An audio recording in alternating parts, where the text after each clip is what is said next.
Hai, halo, sahabat Unrika. Apa kabar? Jumpa lagi kali ini dengan saya Lina. Hari ini kita akan podcast Unrika TV. Jadi temanya hari ini adalah tentang keragaman adalah kekayaan. Nanti ada 2 orang guest yang insya Allah akan membahas tentang keragaman itu ya, sahabat Unrika semua. Langsung saja saya perkenalkan guest kita pada kesempatan kali ini. Yang pertama dari sisi kanan, nama beliau saya sebutkan dulu ya, Dr. Iwayan Catrayasa MM. Betul. Oh betul, syukurlah Pak nggak salah. Oke, jadi beliau sahabat Unrika, kali ini beliau datang sebagai bagian dari yang namanya Perkit. Apa itu Perkit? Nanti coba kita obrolkan dengan beliau. Kemudian satu lagi ada guest kita adalah Mas Buha Darwin Magordan Mardongan Sitanggang ST. Ini kali kedua ya Mas Darwin ya. Beliau dari Gerakan Pemulihan Pancasila, sahabat Unrika semua. Jadi hari ini sebelum kita masuk bicara keberagaman, kita pun duduk di sini sudah cukup beragam begitu ya. Oke, Mas Darwin sehat? Sehat. Pak Wayan saya belum sapa. Pak Wayan sehat? Sehat. Oke, baik, iya Pak. Jadi bulan ini kan ada tuh Hari Toleransi Internasional begitu ya Pak. Tapi sebelum itu juga kita sudah discuss begitu, cerita-cerita sedikit bahwa keberagaman itu melekat di masyarakat Indonesia nih, terutama untuk sahabat-sahabat Unrika yang sekarang lagi menyaksikan begitu. Boleh tidak Pak Wayan cerita sedikit, tadi yang saya bilang ada Perkit namanya. Iya. Cerita sedikit boleh Pak Wayan. Ya, terima kasih Bu Lina. Jadi sahabat saya, Bung Buha. Bung Buha. Assalamualaikum warahmatullahi wabarakatuh. Salam sejahtera, shalom, namo buddhaya, om swastiastu, wadi dangtian. Salam kebajikan untuk kita semua. Yang pertama dan utama kita mengaturkan rasa syukur.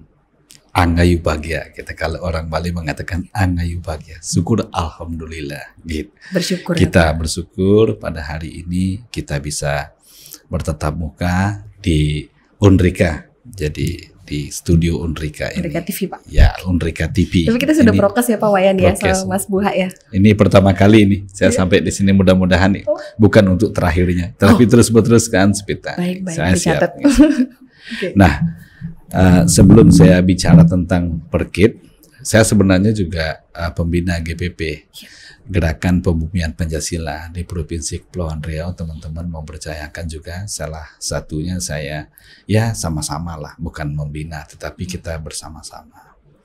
Nah yang kedua, kalau kita bicara dengan Perkit ini kan latar belakangnya, sebelum Perkit itu ada persoalan-persoalan, konflik-konflik kecil antara si A dan si B. Tetapi karena si A adalah, mohon maaf, misalnya suku A, misalnya si B misalnya suku C, jadi nama sukunya di bawah. Dan ini adalah pengalaman yang pahit kita pernah terjadi di tahun 1999, di mana persoalan yang kecil sebenarnya menjadi besar.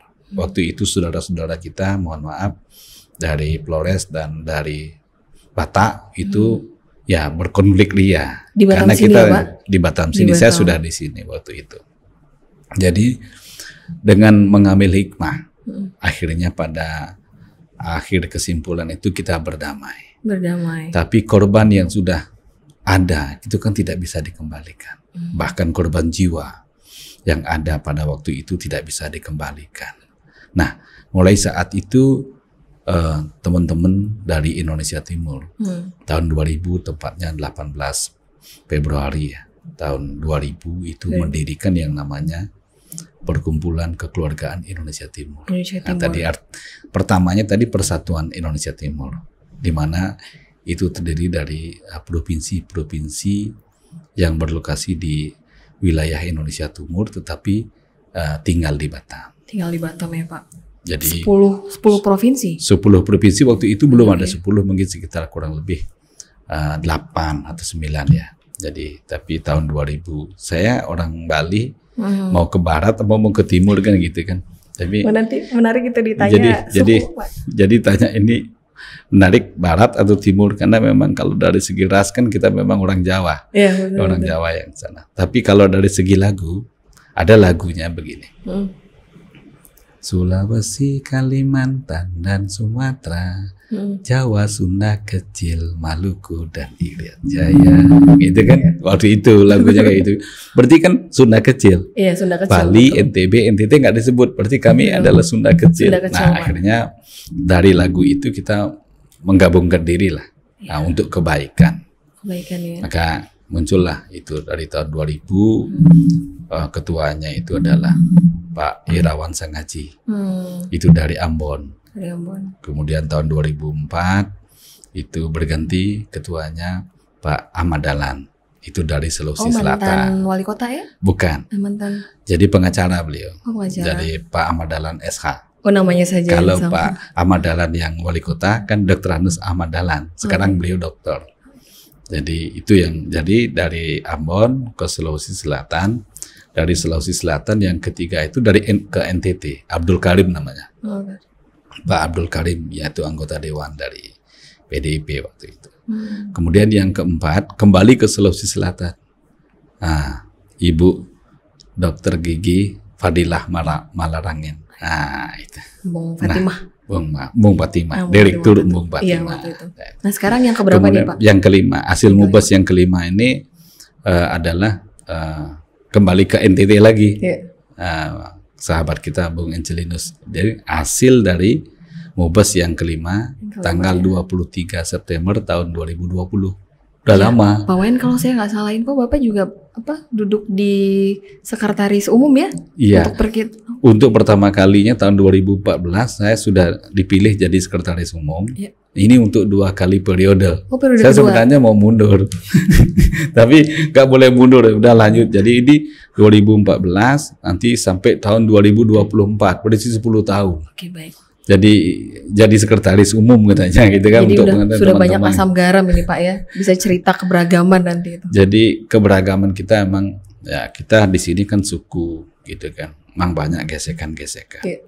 Banyak gesekan. Nah, ketika kita memimpin manajemen ini dengan menggunakan manajemen personal to personal, pendekatan persuasif ke personal, itu tidak membawa suku lagi. Iya, Pak. Betul. Jadi begitu paguyuban bergabung di wilayah Indonesia Timur ini menjadi Perkit, berkoordinasi dengan perkumpulan kekeluargaan Indonesia Timur, kita saling mengenal. Dari tidak kenal menjadi kenal, dari kenal menjadi sahabat, dari sahabat menjadi saudara. Kita orang tuh bersaudara katanya kan gitu. Jadi kalau kita orang bersaudara kan sudah nggak ada cerita lagi ya. Kita duduk bersama, saling asah, saling asih, saling asuh. Nah, begitu. Seperti kita hari ini yang duduk bertiga nih. Duduk bertiga nih beda nih. Kalau dari segi agama kita beda. Saya Hindu, beliau Katolik, betul, saya Islam. Gitu kan. Kalau dari suku, saya Bali, beliau Batak, Lombok. Gitu kan. Jadi ayam taliwang gitu. Ya baik Pak Wayan, kita nyebrang ke Mas Buha nih. Saya tuh kadang suka manggilnya Mas Buha sama Mas Darwin gitu ya. Mas, tadi Pak Wayan tuh cerita paguyuban Mas. Mungkin sahabat Unrika pasti sudah banyak yang tahu begitu ya. Tapi kita mau lihat perspektif dari Mas Darwin nih. Cerita paguyuban sama organisasi Mas. GPP itu kan Gerakan Pemulihan Pancasila. Kategorinya organisasi. Mas Buah anterin dikit ke situ. Baik. Tadi udah banyak diulas tentang Perkit sama Pak Wayan ya. Baik. Perkit itu bisa dikatakan paguyuban ya, Pak Wayan. Paguyuban. Karena kenapa? Visi dan misinya adalah bagaimana mengumpulkan satu lokasi yang sama-sama di daerah timur. Jadi paguyuban. Berarti kalau dari barat nggak mungkin dong bergabung di Perkit. Sayangnya nggak ada Perkip. Perkip belum ada mungkin Mas. Belum ada. Habis ini Mas Buha yang Persatuan Kekeluargaan Indonesia Barat. Tapi apapun itu sebenarnya pada dasarnya paguyuban maupun organisasi misinya sama. Yaitu mengayomi, membuat anggotanya bisa tersalurkan inspirasinya, bisa benar-benar sama-sama dijaga rasa dan juga tujuan dari organisasi maupun paguyubannya. Nah, tadi kalau di organisasi kita lebih lebar. Jadi kalau kayak di GPP kan di sesi yang lalu pernah kita bicarakan di Unrika TV juga, bahwa GPP menerima dan membuka buat siapa saja untuk bergabung.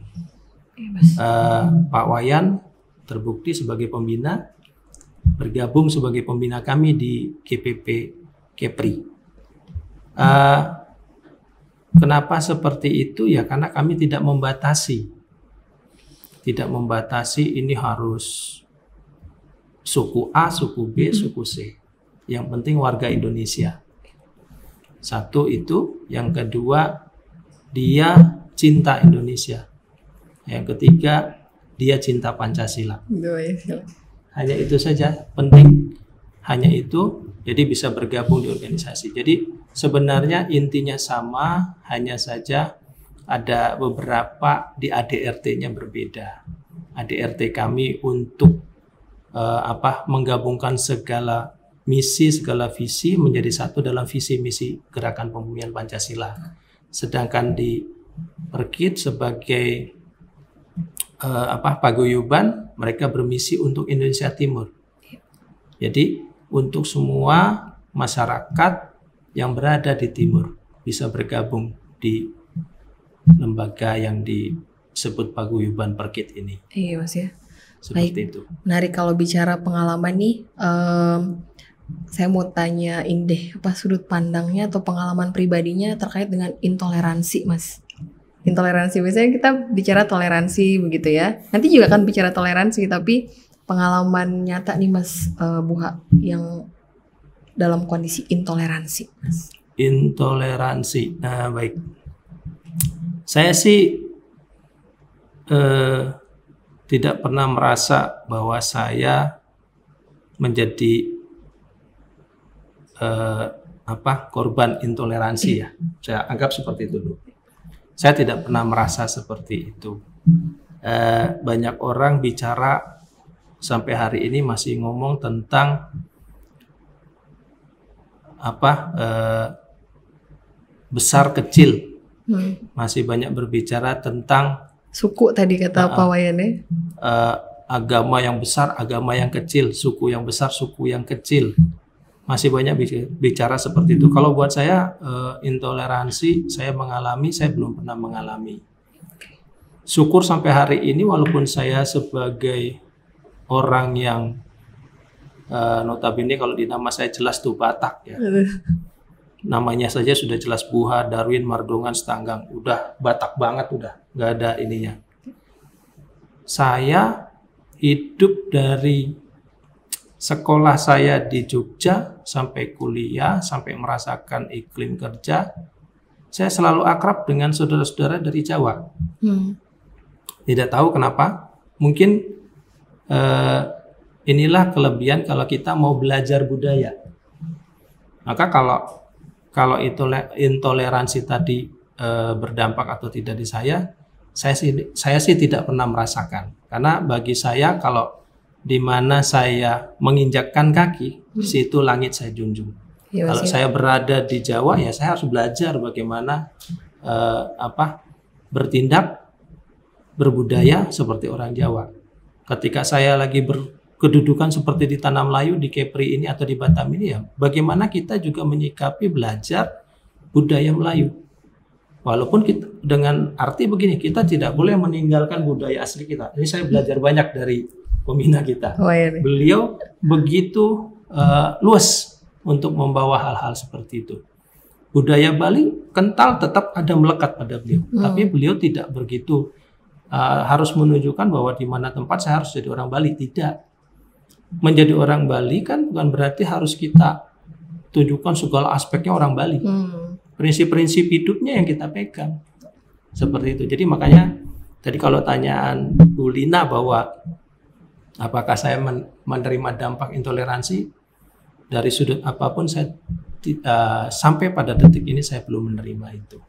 Kita skip aja kalimat intoleransi berarti Mas ya. Betul. Apalagi di zaman yang sekarang nih. Kalau misalnya kayak sekarang nih, kan kondisi lagi COVID ya. Semoga juga nanti akan segera baik nih ya, Mas dan Pak Wayan. Ada tidak pengaruhnya ya selama pandemi ini terkait dengan toleransi gitu Pak?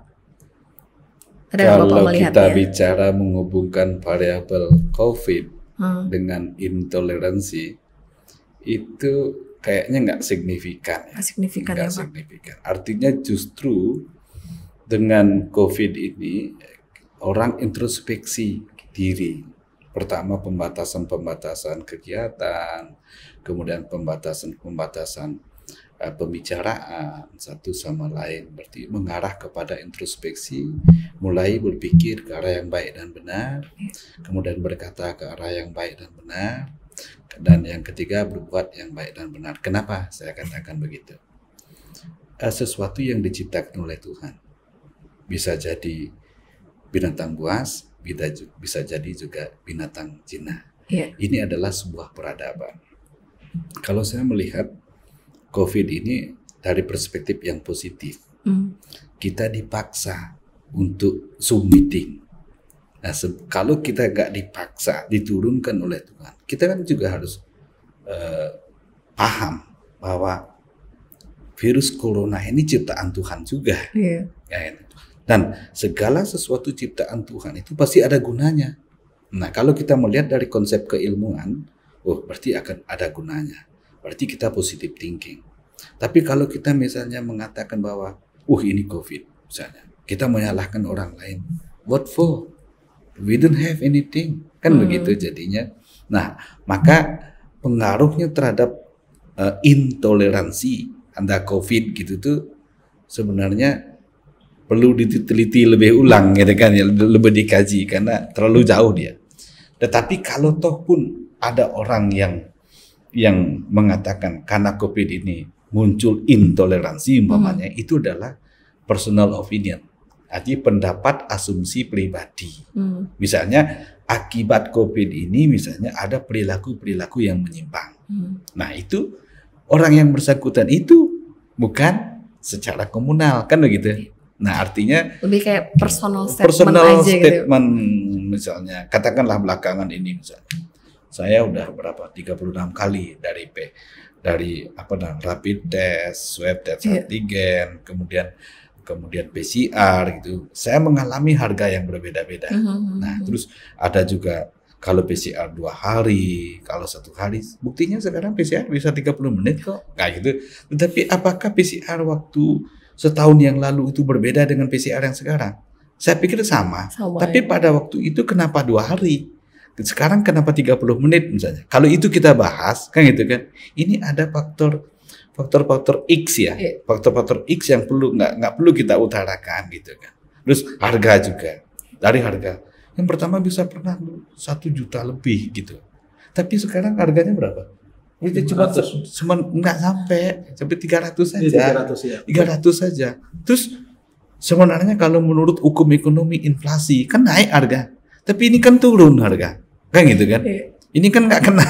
Jadi kalau kita hubungkan COVID dengan intoleransi itu terlalu jauh kita. Ya, itu. Berarti sebenarnya COVID ini malah lebih meningkatkan nggak sih Mas Buas sama Pak Catra ya? Apanya? COVID itu jadi menyadarkan untuk lebih erat sebenarnya, lebih perhatikan misalnya protokol kesehatan begitu Pak. Kalau cuma saya yang memperhatikan, Pak Wayan tidak, Mas Buas tidak kan, jadinya nggak bersatu nih, nggak sama dia pemahamannya. Kan kita penyebaran COVID itu katanya dari uap, dari kita berbicara. Nah, ketika kita tutup itu berarti kan kita tidak berpengaruh gitu kan. Nah, artinya ini bukan sesuatu hal, ini peradaban kehidupan manusia. Dari revolusi industri 4.0 menuju ke industri 5.0. Jadi, ada perbedaannya apa gitu kan? Kalau 4.0 itu kan informasi teknologi berbasis teknologi ini, informasi berbasis teknologi. Berarti kita menggunakan sesuatu itu teknologi itu. Tapi kalau 5.0 itu adalah masuk ke manajemen insaninya. Manusianya yang harus diperbaiki sebelum menggunakan alat. Kalau di 4.0 kan alatnya boleh canggih. Tapi kalau orang tidak bisa menggunakan alat itu, yang salah manusianya apa alatnya kayak itu kan. Kadang-kadang kan mengkambing hitamkan alat. Oh itu alat tak bagus itu kan. Padahal dia tidak bisa menggunakan alat itu. Kayak gitu kan. Tapi kalau yang misalnya kita pikir sekarang 5.0 berarti we have to make people make product. Jadi kita buat manusianya dulu. Manusia yang bagaimana? Manusia yang berakhlak mulia, manusia yang berbudi pekerti, manusia yang sadu, manusia yang saleh, manusia yang selalu mensyukuri firman Allah, firman Tuhan, kan begitu kan? Nah kalau sudah ada di zona itu, kata-kata intoleransi, kata-kata konflik itu tuh jauh dia. Nah, kita bertemu misalnya bicara satu sama lain. Lina gimana? Udah makan belum? Gitu kan? Enak kan? Lina, ya begini kemarin ya, cuma konfirmasi. Kata ini sebenarnya. Jadi sekarang saya mau konfirmasi dulu. Apa maksud dan tujuannya? Kalau begitu kan beda. Motifnya beda. Jadi motivasinya beda. Kita sekarang motivasi itu motivasi spiritual. Motivasi spiritual. Motivasi spiritual artinya motivasi yang dilandasi oleh hakiki hubungan manusia dengan Tuhan. Itu kan agamanya apapun. Ketika manusia percaya dan yakin bahwa manusia itu tidak bisa hidup sendiri tanpa campur tangan Tuhan. Nah, kalau misalnya di situ misalnya berarti, oh iya ya, kalau saya bekerja bukan supervisornya yang mengawasi, bukan manajernya yang mengawasi, bukan direkturnya yang mengawasi, tapi Tuhan. Tapi Tuhan yang mengawasi. Tuhan yang mengawasi. Kalau sudah Tuhan yang mengawasi, saya lihat tidak lihat. Tapi di mana dia? Ada di sini, kan begitu kan? Tapi saya tidak bisa dong berbuat apa-apa kan gitu kan? Ini kuliah untuk orang-orang koruptor. Sobat Unrika makin menarik ini ya. Baik, saya geser sedikit Pak Wayan. Mas Buha, saya dengar gerakan pemulihan Pancasila nih makin masif ya, melakukan webinar-webinar gitu ya Mas. Cerita sedikit deh Mas kaitannya dengan toleransi ini. Baik, tadi disinggung masalah webinar. Sebenarnya GPP pada tahap 2 bulan terakhir ini, terutama khususnya DPD DKI, itu sudah menggiatkan yang namanya kursus kepemimpinan dasar. Kursus kepemimpinan dasar ya Mas? Ya, itu tingkat 1, tingkat 2 sudah terlaksana di DKI. Terus berhubungan dengan toleransi. Jadi selain KKD yang mengangkat topik-topik tentang Pancasila, justru di Pancasila ini kita bisa banyak belajar yang namanya real toleransi. Tentang apa itu gotong royong, apa itu toleransi, keberagaman, justru di situ. Kenapa seperti itu? Karena harusnya ini kan cuma diperuntukkan cuma untuk DKI. Tapi DKI begitu besar hatinya, dibuka buat umum. Ya, kita dari Kepri waktu itu juga mengirimkan anggota, walaupun belum lulus ya. Belum ada satupun yang lulus. Jadi indahnya di sana diajarkan menulis surat cinta untuk Pancasila. Ya. Pancasilanya jadi objek dulu ya. Dijadikan objek. Jadi kan dari 5 sila ini kan juga ada kaitannya dengan toleransi. Nah, pembicaranya pun bagus-bagus. Ada dari timur, ada dari Bali, ada juga dari Jakarta, selain dari pengurus pusat ya tentunya. Dan ini cukup bagus, banyak diisi dengan sharing-sharing yang luar biasa bagus. Nah, kita ditantang apakah Kepri mampu melakukan KKD. Ini PR nih. Kalau yang tadi Mas kegiatan apa tuh Mas, yang kemarin kata Mas Darwin yang tentang isu perempuan tuh? Oh ya, hari ini sebenarnya pembina kita ini Pak Wayan ini mengisi tentang bagaimana kita melawan kekerasan kepada perempuan ya. dan anak dari perspektif agama. Bahwa ternyata di setiap ajaran agama itu sudah dituliskan dan sudah dijelaskan bahwa perempuan dan anak itu punya titik nilai tinggi di mata agama. Nah, nanti kalau lebih detailnya Pak Wayan yang akan jelaskan. Kalau tadi Pak Wayan sampaikan takutnya tuh takut pada Tuhan begitu Pak ya, jangan takut pada atasan, pada ketua dan seterusnya begitu. Jadi kalau takut sama Tuhan dia akan sepaket deh, takut sama yang lain. Artinya dia maksimal melakukan kerja-kerjanya kan. Apalagi ya, terkait ini deh untuk sahabat Unrika, harapan untuk generasi muda nih Pak. Karena kan sebenarnya hari ini tuh kayak kata Pak Wayan, kata Mas Buha, sebenarnya toleransi itu tidak perlu banyak dikatakan, tapi real aja begitu ya dilakukan begitu. Apa tuh pesan dari Pak Wayan untuk sahabat Unrika di sana? Jadi buat generasi muda khususnya di Batam dan di Provinsi Kepulauan Riau ini singkat saja sebenarnya. Bagaimana kita berbuat sesuatu yang berguna bagi orang lain. Kita tidak memerlukan manusia pintar. Sepintar-pintarnya manusia, sebaik-baiknya manusia adalah manusia yang berguna bagi orang lain. Gitu. Sebaik-baiknya manusia yang berguna. Sebaik-baiknya manusia itu adalah manusia yang berguna bagi orang lain, kan gitu. Itu emang simple, sederhana sekali. Tanpa ada kepentingan, tanpa ada kekuasaan, itu hilangkan. Bahwa kita hidup ini adalah hanya sementara. Hidup kita ini hanya sementara. Dan kita pulang pun tidak bawa apa-apa. Nah, lahir kita telanjang, pulang pun telanjang. Demikian. Itu konsep yang pertama yang harus kita pikirkan. Maka untuk itu saya pernah membaca bukunya Mahatma Gandhi, All Men Are Brothers. Artinya semua manusia itu adalah saudara saya. Gitu. Kalau kita menganggap adalah semua manusia adalah saudara saya, maka saya akan tidak berpikir orang lain dong, meskipun berbeda-beda, beragam agama, beragam suku dan lain-lain sebagainya. Tetapi hakikinya adalah merah darahku, putih tulangku. Kan itu dalam lagu kan?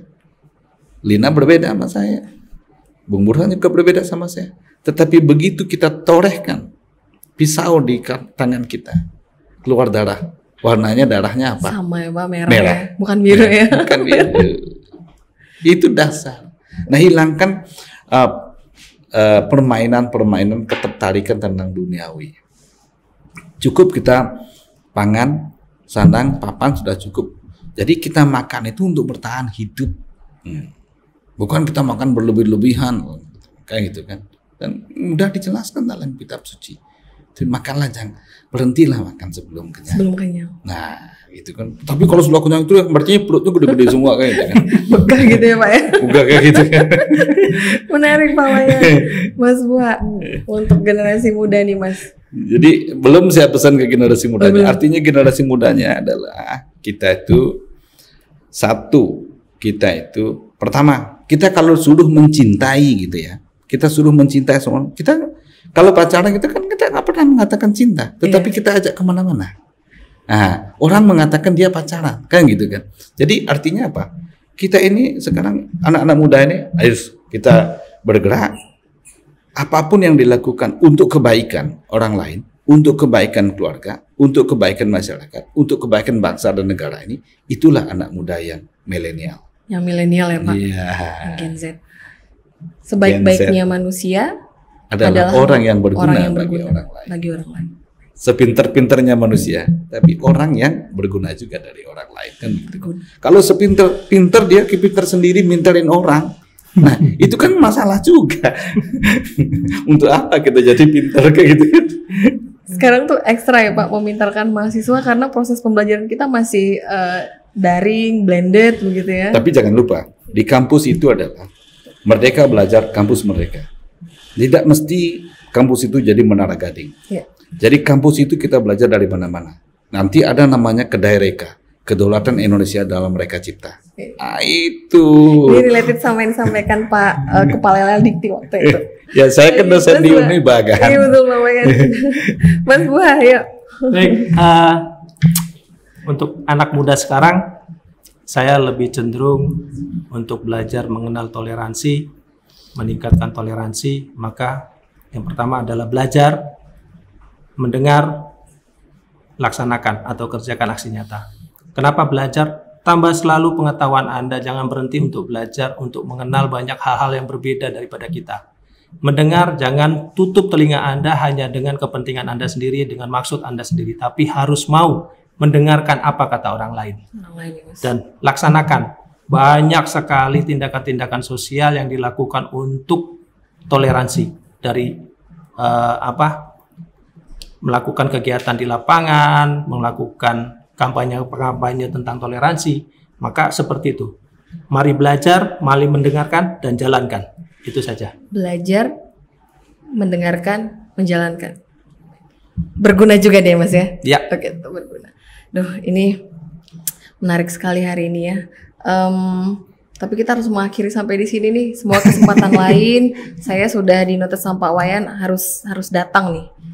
Nanti kalau diundang lagi sama dengan podcast Unrika TV ya, Pak Wayan. Saya terima kasih banyak nih Pak Wayan, kemudian Mas Darwin. Saya ucapkan selamat juga Pak, nanti pelantikan Perkit ya. Sama kan? Berdua.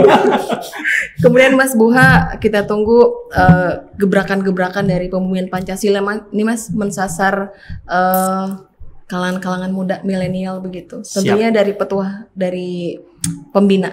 Kalau kali ini saya bilang pembina kita. Indahnya Indonesia seperti itu ya Mas. Siap. Indahnya Indonesia. Baik, terima kasih sahabat Unrika.